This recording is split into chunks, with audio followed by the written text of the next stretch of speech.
পৃথিবীর সবচেয়ে বড় মোটিভেশন কি? সেটা এমন কোন জিনিস যা আপনাকে ধাক্কা দেবে, বলবে ওঠ, থেমে থাকিস না, হারলে চলবে না? এমন কোন জিনিস যা আমাদের ভেতরের আত্মবিশ্বাসকে জাগিয়ে তুলবে? সেটা কি টাকা, নেম, ফেম, নাকি অন্য কিছু? পৃথিবীর সবচেয়ে বড় মোটিভেশন হলো অভাব, আমাদের নিজেদের পরিস্থিতি, আমাদের ফ্যামিলি সিচুয়েশন। এর চেয়ে বড় মোটিভেশন আর অন্য কোনো কিছু হতে পারে না। অভাব আপনাকে মানুষ চিনতে শেখাবে, অভাব আপনাকে পরিস্থিতির সাথে মোকাবেলা করতে শেখাবে। অভাবের জন্য আপনি লোকেদের কাছে হাসির পাত্র হয়ে উঠবেন, অভাবের জন্য আপনার কাছের মানুষ আপনাকে ছেড়ে চলে যাবে। আর আপনি যদি আপনার খারাপ পরিস্থিতিতে, আপনার অভাবের দিনগুলোতে অভাবকে একসেপ্ট না করে, কপালে হাত না রেখে, এবং যদি আপনি লেগে পড়েন নতুন সময়ে, ভালো সময় আনার প্রচেষ্টায়, কাগজে কলমে লিখে রাখতে পারেন, এই অভাবই একদিন আপনাকে বৃহৎ থেকে বৃহত্তর বানিয়ে তুলবে। লক্ষ্য করবেন, আমাদের আশেপাশে বসবাস করা মানুষেরা সামান্যতম উপার্জনের জন্য সারাদিন পরিশ্রম করতে থাকে। তারা হাঁপিয়ে যায় না, কারণ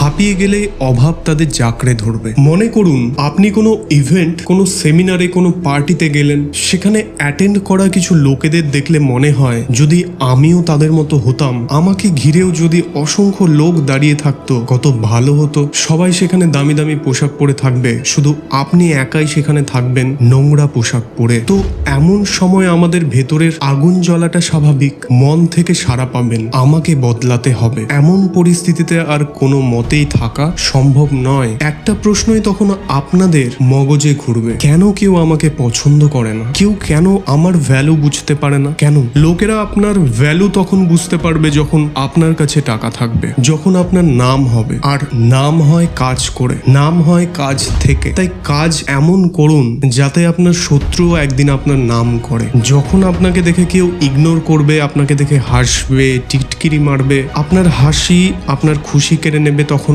আপনার রাগ হবে, ভীষণ রাগ হবে, জেদ বাড়বে কাজের প্রতি। এক্স্যাক্টলি সেই রাগ, অভিমান, জেদকে একত্রিত করে নিজেকে এনার্জেটিক করে লেগে পড়ুন কাজে। হবে না মানে হতেই হবে। যাদের কাছে কিছু থাকে না, তাদের কিছু হারানোরও ভয় থাকে না। তাই অভাব শেখায় হারানোর মতো এমন কিছুই নেই আমাদের, কিন্তু পাওয়ার জন্য গোটা পৃথিবী পড়ে আছে। আর যখন কোনো মানুষ নিজের অভাবকে দূর করার জন্য লেগে পড়ে ও সাকসেস পায়, তখন সেই মানুষটির গুণগান হয়ে থাকে। আর এটাই সেই সময়, সেই মুহূর্ত নিজেকে প্রুফ করার, নিজেকে এস্টাবলিশ করার। ভাবুন তো কত কিছু প্রাপ্ত করতে পারেন এই জীবনে। তাই সময়ের সাথে সাথে শুধু স্মার্টফোন নয়, বরং নিজেকেও বদলাতে শিখুন। শেষে একটাই কথা বলবো, যাদের ওপরে কারোর ভরসা থাকে না, শেষমেশ তারাই ইতিহাস করে। তাই নিঃশব্দে পরিশ্রম করতে থাকুন। মনে রাখবেন, খারাপ সময়ের পর একদিন কিন্তু আপনারও ভালো সময় আসবে। এমনই পাওয়ারফুল মোটিভেশনাল স্পিচ এবং ভিডিও পেতে চ্যানেলটিকে সাবস্ক্রাইব করে রাখার পাশাপাশি পাশে থাকা বেল আইকনটিতে প্রেস করুন।